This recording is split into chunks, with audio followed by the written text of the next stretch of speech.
intercepted. It is picked off by Eric Crocker. Over midfield, he'll run it all the way into the end zone. Touchdown. Croc Talk TV podcast. Peace.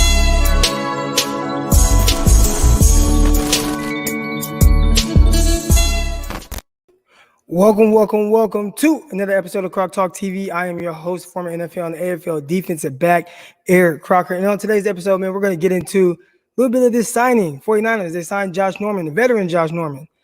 Now, I probably should do a little bit more research to kind of figure out exactly how long Josh Norman has been in the NFL. It's been a while. Let me turn this light up a little bit. But it's been a while. Josh Norman's been in the league for a while now. And I didn't really want to get into too much about like the actual signing of Josh Norman. I feel like if somebody said, damn, Croc, you ain't watching I am. I got the Giants on right here. I see the camera on Mookie Betts right now. Yeah, now I got the game on. Don't worry about it, baby. You know what I'm saying?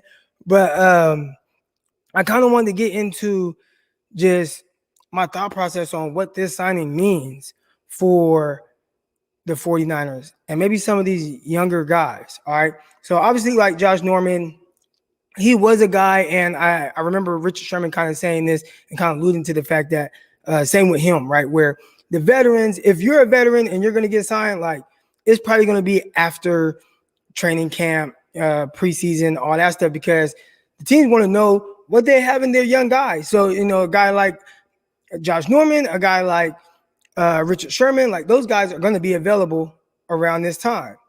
And the fact that the 49ers signed Josh Norman, forget what it means, for him, but what does it mean for some of these younger guys? I immediately, when I saw that, I'm like, either somebody got hurt in practice and we haven't heard about it yet, or they don't really like these young guys. Because if you really, truly like your younger guys, then you're going to give these dudes every opportunity to play. Because you look at a Josh Norman, and last time Josh Norman has been on the field, like, he hasn't looked great, right? I mean, he's serviceable, but he hasn't looked great. So I didn't look at this signing as something or someone that where you just bring them in because, you know what, hey, let's just get some veteran depth. I don't think so, because clearly nobody was signing him right now. So it wasn't a move that you just absolutely had to make right now. So I'm curious to know why.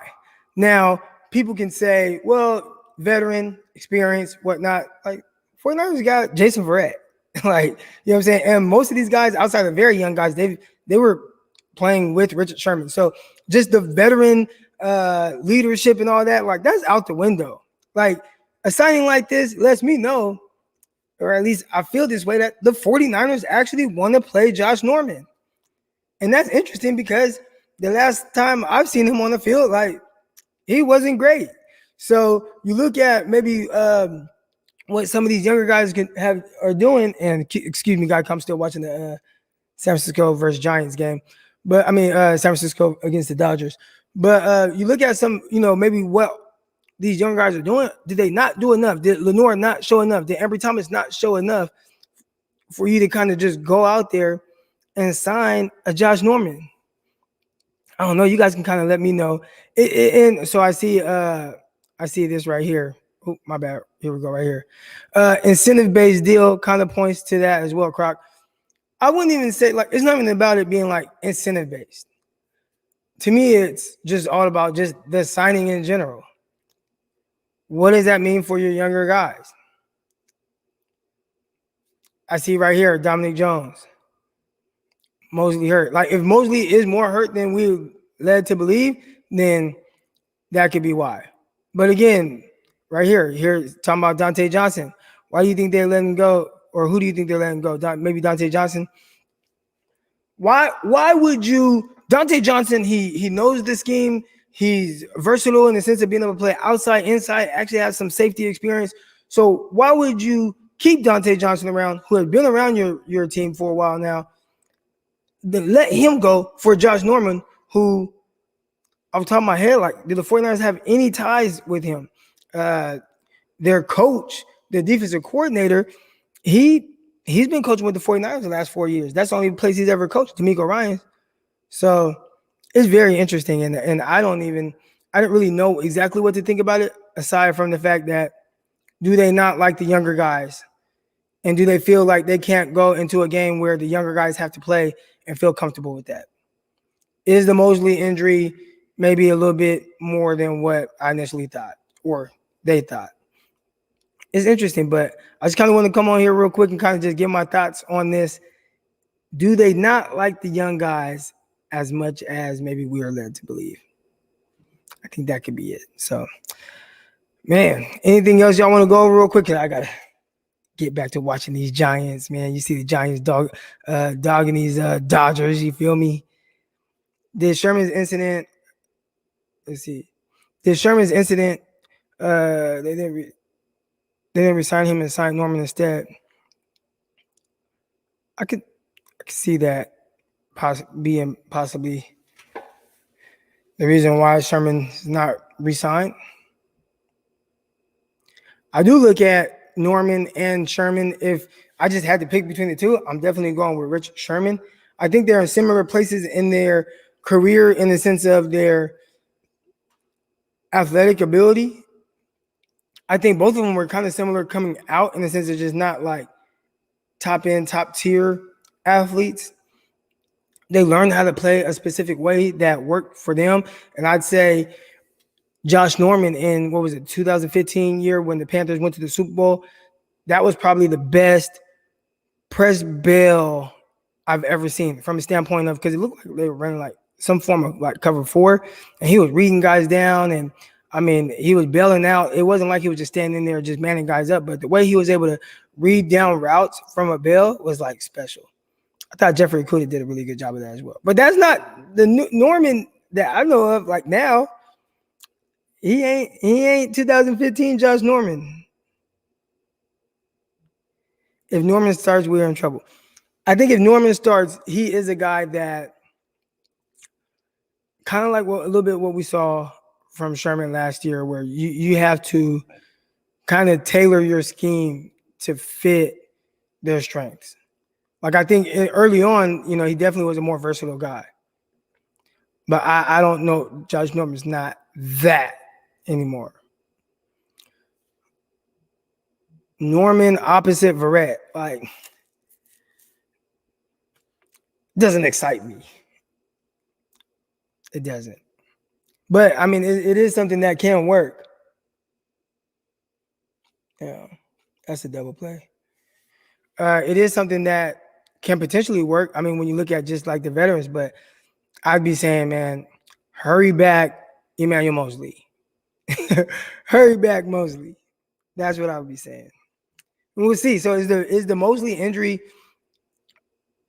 worse than what we thought?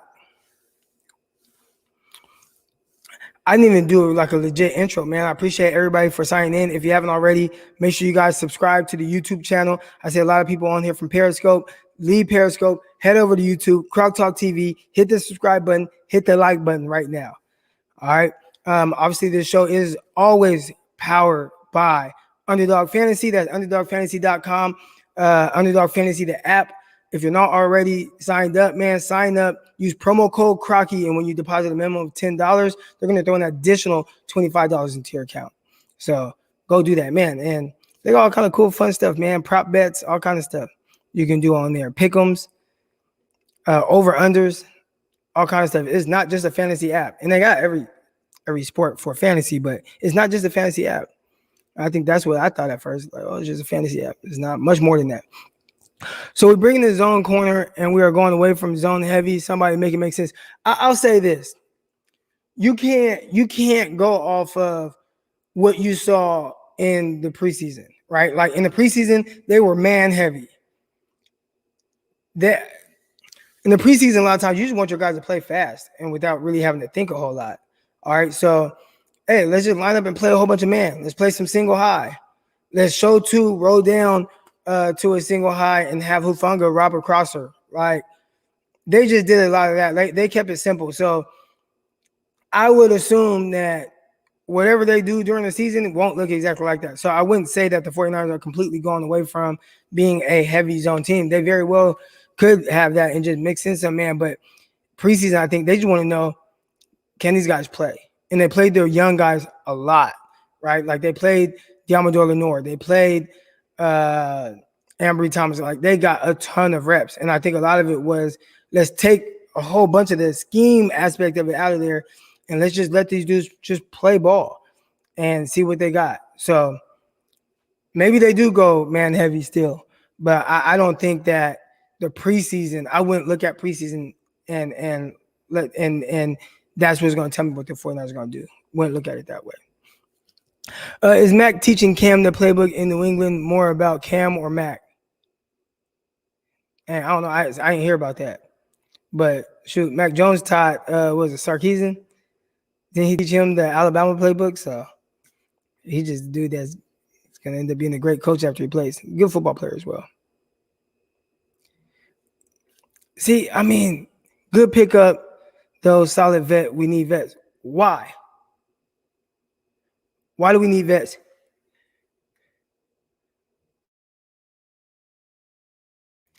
Why do like the 49ers whole secondary is vets. Like Jason Verrett, vet, right? Tart and Ward, like and K'Wan Williams, like those dudes are all pushing 30. Dante Johnson, vet, been in the league 8 years or whatever. Even Emmanuel Mosley, like this is like his 4th year, right? Like we need vets to teach the young guys. Like they have enough vets. Like I don't think signing Josh Norman is going to teach these dudes more than what they've received from the guys that they're currently playing with.